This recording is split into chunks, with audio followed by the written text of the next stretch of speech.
साथियों नमस्कार।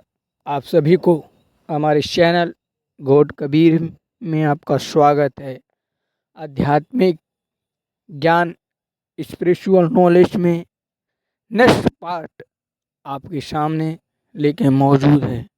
सवालों की कड़ी में साथियों अगला सवाल है हमारा, भक्ति क्या है, भक्ति क्यों करना चाहिए, क्या भक्ति ज़रूरी है कि हमें भक्ति करना ही चाहिए।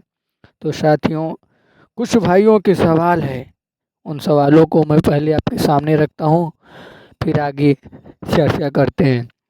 पहला सवाल है साथियों, बहुत सारे लोगों का सवाल है, कहते हैं कि आज मेरे पास धन है, दौलत है, गाड़ी है, सब कुछ है, क्या मुझे भक्ति करना चाहिए? मेरे पास तो सब कुछ है, मुझे क्या आवश्यकता है भक्ति का? पहले लोग तो ये हैं।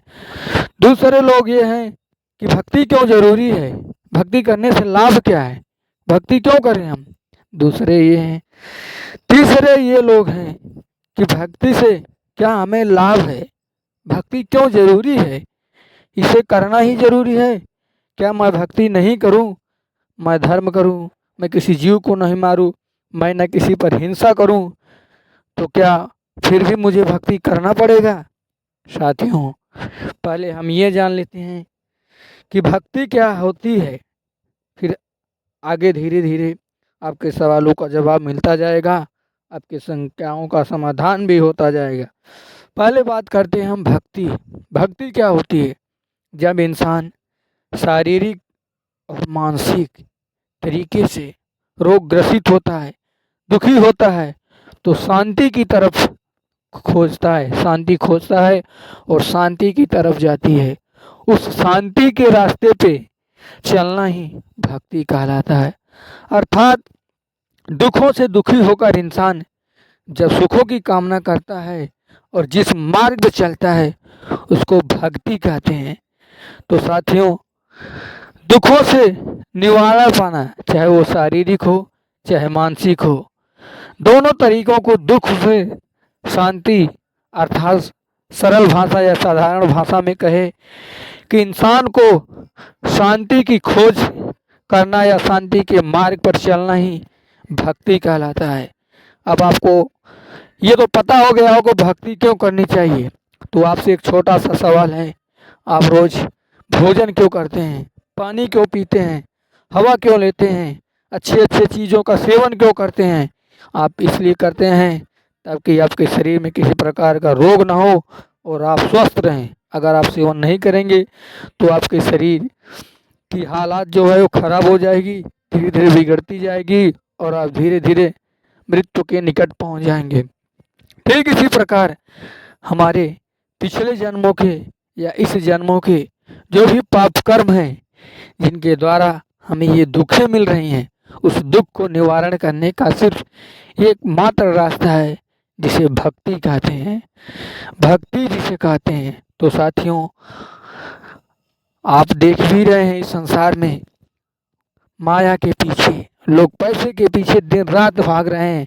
आप बड़े से बड़े बिजनेसमैन को देख लीजिए, जिनके सेकंडों के करोड़ों अरबों रुपए हैं, फिर भी उन्हें शांति नहीं है। शांति क्यों नहीं है? क्योंकि वो भक्ति से दूर है। अगर आपको लगता है कि आपके पास धन हो, दौलत हो, गाड़ी हो, सारे सुख हो, तो आपको भक्ति, आपको शांति है, तो दोस्तों आपका भ्रम है। धन दौलत से, मान सम्मान से आपको शांति नहीं मिल सकती है। शांति तो आपको भक्ति से ही मिलेगी। जिस प्रकार आपको प्यास लगी है तो पानी पीने से ही प्यास बुझती है, दूसरा कोई रास्ता नहीं है। ऐसे ही अगर आपको परम शांति, चाहे शारीरिक शांति हो, चाहे मानसिक शांति हो, चाहे भौतिक शांति हो, चाहे आध्यात्मिक शांति हो, तो केवल एकमात्र रास्ता है भक्ति। तो आपको शायद समझ में आ गया होगा कि भक्ति क्यों करना चाहिए। अब बात करते हैं कि किसकी भक्ति करनी चाहिए। भक्ति किसकी करनी चाहिए? आज समाज में जितने गुरु हैं जितने भगवान हैं, जितने गुरु हैं उतनी भक्ति है। तो दोस्तों सबसे पहले ये जान लेते हैं कि भक्ति हमें उसकी करनी चाहिए जो परमात्मा है, जो सर्व सृष्टि का मालिक है, जो रचनहार है, जो सृष्टि करता है, जो दुख और सुख से परे है, जिसको दुख की छाया मात्र भी नहीं हो, जो जन्म मरण से परे हो, जो सुख देने योग्य हो, तो साथियों आपको बता दें कि वो संसार बनाने वाला मालिक इतना पावरफुल है, पूरी दुनिया बना सकता है। तो हमें और आपको वो हर चीज़ जो हमारी ज़रूरत की चीज़ें हैं वो हमें ज़रूर दे सकता है। जैसे हमारे शास्त्रों में वर्णन है कि परमात्मा सारे दुखों को काट देता है। अगर साधक परमात्मा से लिए हुए भक्ति करता है तो मृत्यु के नज़दीक जा चुका है तो परमात्मा उसे 100 वर्षों की आयु दे सकता है। तो साथियों, परमात्मा सक्षम है, सर्वशक्तिमान है, समर्थ है। अगर आप उसके शरण में जाएंगे तो आप भी उसके ही संतान हैं। हर पिता चाहता है कि हमारा पुत्र दुखी ना हो, ज़्यादा से ज़्यादा उसको सुख देने की कामना करता है, ज़्यादा से ज़्यादा उसको सुख देने की चाहत रखता है। आप साथियों अपने भौतिक जीवन में देखिए, आप जिस किसी पिता के पुत्र हैं तो आपका पिता हमेशा चाहता है कि हमारा पुत्र दुखी ना हो, उसे संसार के सारे सुख उपलब्ध कराएं, लेकिन वो सुख उपलब्ध कराता है। ठीक इसी प्रकार साथियों, वो तो हमारा परम पिता है, वो तो हमारा निजी पिता है, वो तो हमारा वास्तविक पिता है। तो आप सोचिए वो हमारे लिए कितना तड़प रहा होगा। लेकिन साथियों, बड़े दुख के साथ कहना पड़ रहा है, कहना तो नहीं चाहिए लेकिन यह कहना पड़ रहा है, यह संसार में इतने गुरु हैं, इतने भक्ति हैं कि आम साधक ये निर्णय ही नहीं ले पाता कि आखिर भक्ति करूं किसका। कौन भगवान है? जिस गुरु के पास जाता है वो अपने ही भगवान की व्याख्या रख देता है। साधक ये निर्णय ही नहीं ले पाता है कि किस भगवान की भक्ति करूं, कौन सी साधना करूं, कैसी साधना करूं, कैसे करूं। क्योंकि आज मार्केट में हजारों गुरु हैं, हजारों भक्तियां हैं। आज भक्ति के नाम पर बाहरी बाय आडंबर और पाखंड हो रहा है, जबकि ये भक्ति नहीं है। साथियों, एक बार जरूर कहूँगा, बुरा आपको लगेगा, भक्ति शांति मिलती है, न कि शांति। आपको पता हो गया कि आप संसार के इन्हीं वस्तुओं में फंसेंगे जो आपकी ज़रूरत नहीं है, तो आपको शांति नहीं मिलेगी। मूर्ति पूजा, स्नान ध्यान, व्रत, ये चमत्कारी, ये सब भक्ति नहीं है। साथियों, ये सब भक्ति के नाम से बाय आडंबर है। आज लोग भक्ति तो कर रहे हैं, अब देखिए हर घर में, संसार के ऐसा कोई नहीं घर होगा, संसार नहीं साथियों, भारत का ऐसा बहुत से कम ही लोग होंगे, यूँ कहें कि 100 में 99 लोग होंगे जो किसी न किसी की भक्ति जरूर कर रहे हैं। आज उनको क्यों लाभ नहीं मिल पा रहा है? क्योंकि उनको पता ही नहीं है कि भक्ति करने से क्या लाभ है। क्योंकि आज के जो गुरु हैं उनको स्वयं ज्ञान नहीं है कि भक्ति क्या होती है, भक्ति किसे करनी चाहिए। बस वो जिनकी पूजा कर रहे हैं, बस उसी में लगे जा रहे हैं, महिमा तो गा रहे हैं। साथियों, जितने भी गुरु हैं सब परमात्मा की महिमा गा रहे हैं, लेकिन परमात्मा के वो लाभ उन्हें नहीं मिल पा रहा है। क्यों नहीं मिल पा रहा है? क्योंकि वो उस परमात्मा की भक्ति कर ही नहीं रहे। वो तो देवी का, भैरव का, भूत का, पितृ का, ब्रह्मा का, विष्णु का, शिव का, इन देवी और देवता भगवानों की भक्ति कर रहे हैं। आप इनकी जीवनी पढ़िए, इनके शास्त्रों में पढ़िए, ये स्वयं आप जैसे ही जीवन व्यतीत किए, आप इनके जीवन को पढ़िए, ये भी हमारे ही जैसे दुखी थे। क्योंकि ये परमात्मा नहीं है, ये देव हैं, ये ईश्वर हैं, ये भगवान हैं। इनको भी अपने कर्मों का फल भोगना पड़ता है, इन्हें भी अपने कर्मों का हिसाब देना पड़ता है। गीता में भगवान श्री कृष्ण कहा कि हे अर्जुन, कर्मण्येवाधिकारः, हम केवल कर्म करने का अधिकार है।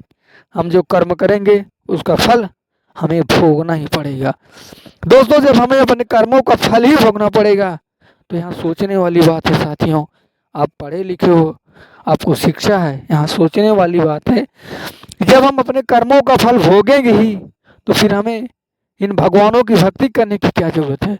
वो तो हम स्वयं भोगेंगे। साथियों, यहाँ हम किसी की निंदा नहीं करेंगे, लेकिन आप सत्य से रूबरू कराना चाहते हैं। दोस्तों, अगर आप भगवान की भक्ति करेंगे, भगवान शिव की भक्ति करेंगे तो भगवान शिव के लोक में जाएंगे। भगवान शिव के लोक में जन्म मरण है, कोई सुख नहीं है। अब उनकी जीवनी पढ़िए, अब उनके इतिहास पढ़िए। उन्होंने स्वयं अपनी पत्नी माँ पार्वती को यज्ञ में कूद कर जल गई, वो स्वयं की रक्षा नहीं कर पाए। स्वयं उनका जीवन देखिए, वो स्वयं कैलाश पर्वत पे जैसे पहाड़ों पर परमात्मा की खोज में है, वो स्वयं हमेशा ध्यान में रहते हैं।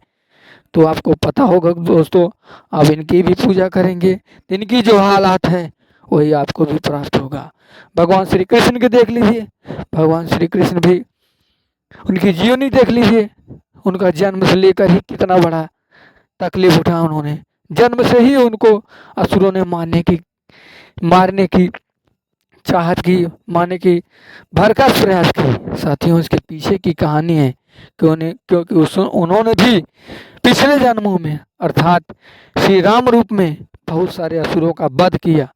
उन असुरों को वध किए वही असुर इस जन्म में राक्षस बनकर अपना बदला ले रहे हैं, जबकि ये परमात्मा का गुण नहीं है। साथियों, भगवान श्री कृष्ण के जीवन लीला आप पढ़िए, आपको खुद समझ में आएगा कि उनके पूरे जीवन में 100% में 85% दुख था, मात्र 10% उनको सुख मिला। अब उनकी जीवनी पढ़िए, देखिए महाभारत में वो तो शांति के दूत थे, लेकिन वो ही ईश्वर हैं। क्योंकि इस संसार में जितने भी प्राणी हो, देव हो, दानव हो, गढ़ हो, गंधर्व हो, ऋषि हो, महर्षि हो, जो कोई भी हो, केवल परमात्मा को छोड़कर सारे को अपने कर्म का फल भोगना पड़ता है और अपने कर्मों का हिसाब देना पड़ता है। केवल परमात्मा इस सृष्टि पे एकमात्र ऐसा है जिसके ऊपर किसी प्रकार के कर्म लागू नहीं होते, वो कर्म अकर्म से परे है। तो साथियों, भक्ति हमें पूर्ण परमात्मा की करनी चाहिए, जो हमारे वेद कहते हैं, जो हमारी गीता कहती है। साथियों, भगवान श्री कृष्ण भी गीता अध्याय 18 के श्लोक 62 में कह रहे हैं कि हे अर्जुन, परम शाश्वत सनातन धाम जाना चाहता है, जहाँ जाने के बाद साधक कभी संसार में लौट कर नहीं आता, तो उस परमात्मा की भक्ति कर, जो परमात्मा शाश्वत है, सनातन है, आदि है, अंत भी है। वो परमात्मा ब्रह्मा विष्णु महेश नहीं है। साथियों, ये मैं बार बार आपको जिक्र करूंगा, क्योंकि हमारे जितने ऋषि हुए, महर्षि हुए, ज्ञानी हुए, तपस्वी, सबने केवल ब्रह्मा विष्णु महेश तक ही जाना। उसका आगे का ज्ञान स्वयं परमात्मा ही जानता है। साथियों, एक बात यहाँ समझाने की कोशिश करूंगा, और आपकी जो ये माइंड है, ये शंका है, इसको दूर करना चाहूँगा कि ब्रह्मा विष्णु महेश पूर्ण परमात्मा नहीं है। साथियों, अगर आप अपने ऊपर निर्णय ले लीजिए कि अगर आपसे कोई पूछे कि आपके पिता कौन थे, अब अपने पिता की जीवनी बताइए, तो साथियों ये मुश्किल है, मुश्किल नहीं, असंभव है। क्योंकि आपके पिता ने आपको पैदा किया, न कि आपने अपने पिता को पैदा किया। ठीक इसी प्रकार परमात्मा की जानकारी स्वयं परमात्मा देते हैं। ब्रह्मा विष्णु महेश उनकी संतान है, इसलिए उनके पास भी परमात्मा की जानकारी नहीं है, इसलिए उन्होंने अपने बारे में बताया और अपनी जानकारी दी। इसे गीता अध्याय 14 के श्लोक 3, 4, 5 में स्पष्ट लिखा है। गीता का ज्ञान देने वाला ब्रह्म स्वयं बोल रहा है कि ये संसार मैंने बनाया है और ये मैंने उत्पन्न किया है। गीता अध्याय 4 में कह रहा है कि इस संसार का पिता मैं हूँ, रजगुरु ब्रह्मा, तमगुरु विष्णु और शिव की उत्पत्ति करने वाली इनकी माँ दुर्गा है, इनका पिता मैं हूँ। अविनाशी जीव को ये तीनों कर्म बंधन में बांधते हैं। तो साथियों, इसी के श्लोक से ही पता चल जाता है कि वो परमात्मा ब्रह्मा विष्णु महेश नहीं है, ब्रह्मा विष्णु महेश नहीं है, कोई और है। आइए एक और उदाहरण आपको देता हूँ, रामचरितमानस में ही, बालकांड में, आप जाके वहाँ पढ़ लीजिएगा, हिंदी में भी है। सुन सेवक सुरतर सुरधेनु, विधि हरिहर बंदित पद रेणु, सेवक सुलभ सकल सुखदायक, प्रणत पाल सचराचर नायक। यहाँ ब्रह्मा विष्णु महेश उस ब्रह्म के रथ चरण कमलों की वंदना करते हुए कहते हैं, हे प्रभु, कल्प वृक्षों में कल्प वृक्ष आप हैं, गायों में कामधेनु आप ही हैं, सारे संसार को सुख देने वाले तो आप हैं प्रभु, आप ही सर्वश्रेष्ठ हैं। हम तीनों आपके चरण कमल की वंदना करते हैं। आगे रामायण में एक और चौपाई है साथियों, आप जो हम स्वयं जाके पढ़िएगा। इनेति जय वेद अनूपा, निजानंद निरपाद अनुपा, शंभु विरंज विष्णु भगवाना, तासे उपजे अंश ते नाना। यहाँ भी कह रहे हैं कि नेति नेति माने यह भी नहीं, यह भी नहीं, जिसे वेद कहते हैं कि ये भी नहीं, ये भी नहीं, ये भी नहीं, ये भी नहीं। वो परमात्मा इतना शक्तिशाली है कि अनेकों ब्रह्मा, अनेकों विष्णु, अनेकों शंकर को प्रकट कर सकता है। साथियों, यहाँ स्पष्ट क्लियर है कि वो परमात्मा ब्रह्मा विष्णु महेश नहीं है, वो परमात्मा कोई और है, जिसकी जानकारी कोई तत्वदर्शी संत बताएगा, जो गीता अध्याय 15 के श्लोक 1 से 4 में बताया गया है। और मैं बार बार ये कह रहा हूँ साथियों, तत्वदर्शी संत बताएगा या तो स्वयं परमात्मा अपनी जानकारी स्वयं आके देता है। तो साथियों, भक्ति क्या है, भक्ति क्यों करनी चाहिए, भक्ति की क्या आवश्यकता है, तो साथियों इन तीनों सवालों को जवाब मिल गया होगा। आगे साथियों कुछ परमात्मा के लक्षण बता दें, जिन्हें हम परमात्मा कहते किसे हैं। परम आत्मा, यानी कि वो परमात्मा है, सर्वोच्च है, श्रेष्ठ है, उत्तम है, इसीलिए उसको परमात्मा कहते हैं। परमात्मा कभी अस्त्र नहीं उठाता साथियों, वो भी हमारे जैसा हत्या करे, युद्ध करे, तो वो परमात्मा नहीं, वो भी आत्मा ही है, वो भी आत्मा नहीं है। यह अस्त्र उठाना, ये सब परमात्मा के गुण नहीं है।